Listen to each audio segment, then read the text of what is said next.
வணக்கம். தமிழ்வினின் மாலை நேர பிரதான செய்திகள். முதலில் தலைப்புச் செய்திகள். அர்ச்சுனா பிணையில் செல்ல அனுமதி, நீதிமன்றம் வழங்கிய உத்தரவு. மஹிந்தவுக்கு போலி கடிதம் எழுதி நியமனம் பெற்ற சுகீஸ்வர. தையிட்டி அளவீட்டு சர்ச்சை, அதிகாரிகளின் விளக்கங்களில் முரண்பாடுகள். பெட்ரோலுடன் வருகிறது மற்றும் ஒரு கப்பல், வெளியான புதிய அறிவிப்பு. டொலருக்கு நிகரான ரூபாயின் பெறுமதியில் இன்று ஏற்பட்ட மாற்றம். மே தினத்தில் ஊழியர்களுக்கு விடுமுறை அளித்து கௌரவிப்போம். வவுனியா வர்த்தகர் சங்கம் அழைப்பு. விளையாட்டு அமைச்சு வசமானது இலங்கை கிரிக்கெட் நிறுவனம். சிவனொளி பாதமலைக்கு கேபிள் கார் வசதி அறிமுகம். தொடர்பான விரிவான செய்திகள்.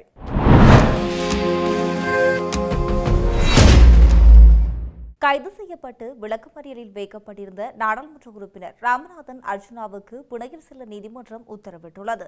மல்லாகம் நீதிமன்றத்தில் அர்ச்சுனாவை இன்றைய தினம் உட்படுத்திய போதே அவருக்கு பிணை வழங்க நீதவான் உத்தரவு வழங்கியுள்ளார்.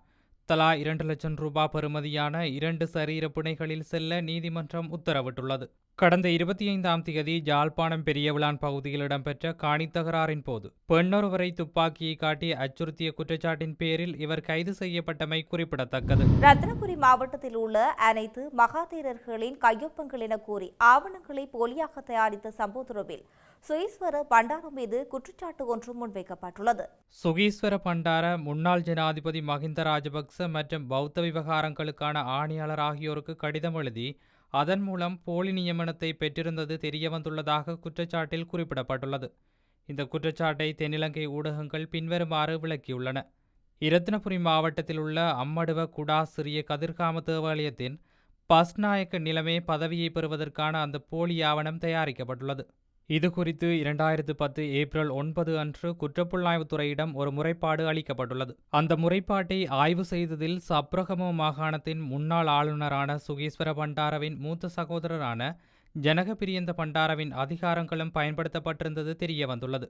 முன்னதாக கோட்டாபய ராஜபக்ச ஜனாதிபதியான பிறகு ஜெயசிங்க முதியன் செலகே சுகீஸ்வர லெனின் பண்டார என்ற முழு பெயர் கொண்ட இவர் அவரது தனிப்பட்ட செயலாளராக நியமிக்கப்பட்டமை குறிப்பிடத்தக்கது. தையிட்டி விவகாரத்தில் காணி உரிமையாளர்கள் காணிகளை விடுவிக்கும் நோக்குடனே அளவீடு செய்கின்றது என்ற எழுத்து மூலம் உறுதிமொழியை கோரிய போது அதனை வழங்க அதிகாரமில்லை என்று அதிகாரிகள் தெரிவித்ததாக கூறப்படுகின்றது. ஆனால் அதே நேரத்தில் 7 துறைகளை சேர்ந்த அதிகாரிகள் இணைந்து ஒரு பொது கடிதத்தில் கையெழுத்திட்டதாகவும் தெரிவிக்கப்படுகிறது.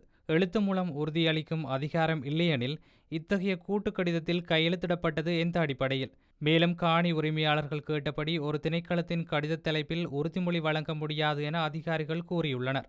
பல திணைக்களங்களை சேர்ந்தவர்கள் ஒரே கடித தலைப்பில் கையெழுத்திட முடியாது என்பது நிர்வாக ரீதியாக ஏற்றுக்கொள்ளக்கூடிய காரணமா அல்லது இது பொறுப்பை தவிர்க்கும் முயற்சியா? அதேபோல் 3 முறை திருத்தப்பட்ட கடிதங்களும் ஏற்றுக்கொள்ளப்படவில்லை என அதிகாரிகள் குற்றம் சாட்டுகின்றனர். ஆனால் அந்த கடிதங்களில் காணி உரிமையாளர்களின் அடிப்படை கோரிக்கையான காணி விடுவிப்பு உறுதியை தெளிவாக பிரதிபலித்ததா? ஆனால் அந்த கடிதங்களில் காணி உரிமையாளர்களின் அடிப்படை கோரிக்கையான காணி விடுவிப்பு உறுதியை தெளிவாக பிரதிபலித்ததா? இறுதியாக உறுதிமொழி வழங்க இயலாது என்று கூறிய அதிகாரிகள் அதே நேரத்தில் பொது கடிதத்தில் உறுதி வழங்கியுள்ளோம் என கூறுவது தன்னிலையிலேயே முரண்பாடாக இல்லையா? இந்த சூழலில் அளவீட்டு பணிகள் நிறுத்தப்பட்டதற்கான முழு பொறுப்பு காணி உரிமையாளர்கள் மீது மட்டுமே சுமத்தப்படுவது நியாயமானதா என்ற கேள்வி எழுகிறது. தையிட்டி விவகாரத்தில் கடித தலைப்பில் உறுதிமொழி வழங்கவில்லை என்றே காணி உரிமையாளர்கள் குழப்பம் விளைவித்து அளவீட்டு பணிகளுக்கு ஒத்துழைப்பு வழங்கவில்லை என குற்றம் சாட்டியுள்ளனர் அதிகாரிகள் தரப்பு. தையிட்டி சட்டவிரோத விகாரை அமைந்துள்ள காணிகளின் அளவீட்டு பணிகள் நேற்று செவ்வாய்க்கிழமை முன்னெடுக்கப்பட்டிருந்தது. அதன்போது காணி உரிமையாளர்கள் காணிகளை விடுவிக்கும் நோக்குடனேயே அளக்கின்றோம் என எழுத்தில் உறுதிமொழி வழங்க வேண்டும் என அதிகாரிகளிடம் கோரியிருந்ததாக கூறப்படுகிறது. அதற்கு இவ்வாறான உறுதிமொழிகளை அதிகாரிகளாக நாம் எழுத்தில் வழங்க முடியாது, அதற்கான அதிகாரங்கள் எம்மிடம் இல்லை என கூறியுள்ளனர். இதன் பின்னர் நீண்ட இழுபறியின் பின்னர் காணி அளவீட்டு பணிகளுக்காக வந்திருந்த நில அளவை திணைக்களம், தொல்லியல் திணைக்களம், புத்த சாசன அமைச்சின் அதிகாரிகள், மாவட்ட செயலாளர், பிரதேச செயலாளர் உள்ளிட்ட 7 தரப்பினரும் ஒரு கடிதத்தில் ஒப்பம் வைத்து கையெழுத்திட்டுள்ளனர். அதிலும் திருத்தங்கள் தேவை என கூறி மறுபடியும் ஒரு கடிதம் எழுதி அதிலும் திருத்தங்கள் சொல்லி 3வது கடிதத்தினை ஏற்றுக்கொண்டனர். ஆனாலும் அதனை ஒரு திணைக்களத்தின் கடித தலைப்பில் எழுதி அதற்கு கீழ் 7 அதிகாரிகளும் கையெழுத்து வைக்க வேண்டும் என கோரியுள்ளனர். நாங்கள் 7 அதிகாரிகளும் வெவ்வேறு திணைக்களத்திற்கு உரியவர்கள். ஒரு திணைக்களத்தின் கடித தலைப்பின் கீழ் 7 பேரும் ஒப்பமிட முடியாது. அதிகாரிகளாக எழுத்து மூல உறுதிமொழி வழங்கும் அதிகாரமே எமக்கு இல்லாத போதிலும் ஒரு பொதுவான கடிதத்தில் உறுதிமொழி தந்தும் அதனை ஏற்க முடியாது விட்டால் அளவீட்டு பணிகளை கைவிடுவோம் என கூறியும் காணி அளவீட்டு பணிகளை கைவிட்டதாக அதிகாரிகள் தரப்பில் கூறப்பட்டுள்ளது. இலங்கைக்கு தேவையான மற்றொரு எரிபொருள் கப்பல் ஒன்று நாட்டை வந்தடைந்துள்ளதாக இலங்கை பெட்ரோலிய கூட்டுத்தாபனம் தெரிவித்துள்ளது. 36,000 மெட்ரிக் டன் பெட்ரோலை ஏற்றியவாறு இந்த கப்பல் வருகை தருவதாக கூட்டுத்தாபனத்தின் நிர்வாக பணிப்பாளர் மயூர நெத்திகுமாரகே உறுதிப்படுத்தியுள்ளார். நேற்றைய தினம் டீசல் ஏற்றிய மற்றொரு கப்பல் நாட்டை வந்தடைந்திருந்தது. இந்த புதிய இறக்குமதிகளுடன் எதிர்வரும் ஜூன் மாதம் இறுதி வரை நாட்டுக்கு தேவையான எரிபொருள் கையிருப்பில் உள்ளதாக இலங்கை பெட்ரோலிய கூட்டுத்தாபனம் தெரிவித்துள்ளது. இதனால் நுகர்வோர் தேவையற்ற அச்சம் கொள்ள தேவையில்லை எனவும் கூட்டுத்தாபனம் சுட்டிக்காட்டியுள்ளது. இலங்கை மத்திய வங்கி இன்றைய நாளுக்கான நாணய மாற்று விகிதங்களை வெளியிட்டுள்ளது. அதன்படி நேற்றைய தினத்துடன் ஒப்பிடுகையில் இன்று இலங்கை ரூபாயின் மதிப்பு மேலும் சரிந்துள்ளது. அமெரிக்க டாலர் ஒன்றின் கொள்முதல் பெறுமதி 315.54ஆகவும் விற்பனை பெறுமதி 323.26ஆகவும் பதிவாகியுள்ளது. ஸ்டேலிங் பவுன் ஒன்றின் கொள்முதல் பெறுமதி 425.20ஆகவும் விற்பனை பெறுமதி 438.22ஆகவும் பதிவாகியுள்ளது. ஜூரோ ஒன்றின் கொள்முதல் பெறுமதி 368.13ஆகவும் விற்பனை பெறுமதி 379.97ஆகவும் பதிவாகியுள்ளது. கனேடிய டாலர் ஒன்றின் கொள்முதல் பெறுமதி 229.30ஆகவும் விற்பனை பெறுமதி 237.46ஆகவும் பதிவாகியுள்ளது. ஆஸ்திரேலிய டாலர் ஒன்றின் கொள்முதல் பெறுமதி 224.09ஆகவும் விற்பனை பெறுமதி 233.79ஆகவும் பதிவாகியுள்ளது. சிங்கப்பூர் டாலர் ஒன்றின் கொள்முதல் பெறுமதி 245.41ஆகவும் விற்பனை பெறுமதி 254.96ஆகவும் பதிவாகியுள்ளமை குறிப்பிடத்தக்கது. எதிர்வரும் மே மாதம் 1ஆம் தேதி சர்வதேச உழைப்பாளர் தினத்தை முன்னிட்டு வவுனியாவில் உள்ள வர்த்தக நிறுவனங்களில் பணிபுரியும் ஊழியர்களுக்கு விடுமுறை வழங்கி அவர்களை கௌரவிக்குமாறு வவுனியா வர்த்தக சங்கம் கோரிக்கை விடுத்துள்ளது. இது தொடர்பாக வவுனியா வர்த்தகர் சங்கம் விடுத்துள்ள வாழ்த்துச் செய்தியில் குறிப்பிடப்பட்டுள்ளதாவது: தமது உடலினை இயந்திரமாக்கி உழைப்பினை உரமாக்கி வவுனியா மண்ணின் பொருளாதாரத்தை இயங்க வைக்கும் உன்னத தோழர்களான உழைப்பாளிகளின் தினமே மே 1 ஆகும். இந்த சிறப்பான நாளில் எமது வர்த்தக நிலையங்களில் அர்ப்பணிப்புடன் பணியாற்றும் அனைத்து தோழர்களுக்கும் தோழிகளுக்கும் எமது மனமார்ந்த வாழ்த்துக்களை தெரிவித்துக் கொள்கின்றோம். உழைப்பாளிகளின் உரிமைகளை பாதுகாப்பதில் வவுனியா வர்த்தகர் சங்கம் எப்போதும் முன்னின்று செயற்படுகின்றது.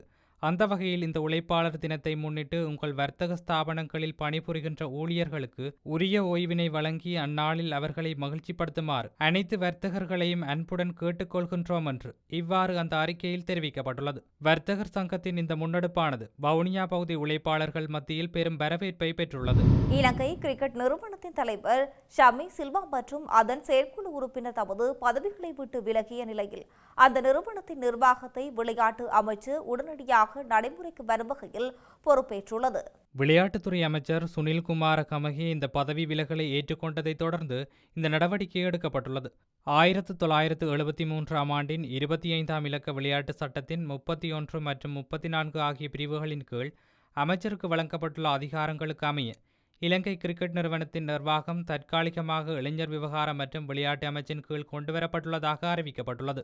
இதன்படி மறு அறிவித்தல் வரை கிரிக்கெட் நிறுவனத்தின் அனைத்து நிர்வாக நடவடிக்கைகளும் அமைச்சின் மேற்பார்வையின் கீழ் மேற்கொள்ளப்படும் என தெரிவிக்கப்படுகிறது. விளையாட்டுத்துறையில் நிலவும் பிரச்சினைகளுக்கு தீர்வுகளை காண்பதற்கும் இலங்கை கிரிக்கெட் நிறுவனத்திற்குள் கட்டமைப்பு ரீதியான சீர்திருத்தங்களை முன்னெடுப்பதற்கும் இன்னும் சில நாட்களில் புதிய குழு ஒன்று நியமிக்கப்படும் என அமைச்சின் அறிக்கையில் மேலும் தெரிவிக்கப்பட்டுள்ளது. கிரிக்கெட் நிறுவனத்தின் தலைமை இன்று முறைப்படி சமர்ப்பித்த பதவி விலகல் கடிதங்களை தொடர்ந்தே இந்த அதிரடி மாற்றம் நிகழ்ந்துள்ளமை குறிப்பிடத்தக்கது. ரத்னபுரி நுவரெலியா மாவட்ட எல்லையில் அமைந்துள்ள சிவனொளிபாத மலைக்கு கேபிள் கார் வசதியை அறிமுகப்படுத்துவது தொடர்பாக அரசாங்கம் விசேட அவதானம் செலுத்தியுள்ளது. இது தொடர்பில் நேற்று ஜனாதிபதி செயலகத்தில் வெளிநாட்டு அலுவல்கள், வெளிநாட்டு வேலைவாய்ப்பு மற்றும் சுற்றுலாத்துறை அமைச்சர் விஜிதஹேர தலைமையில் நடைபெற்ற கலந்துரையாடலின் போது முன்மொழிவு சமர்ப்பிக்கப்பட்டுள்ளது.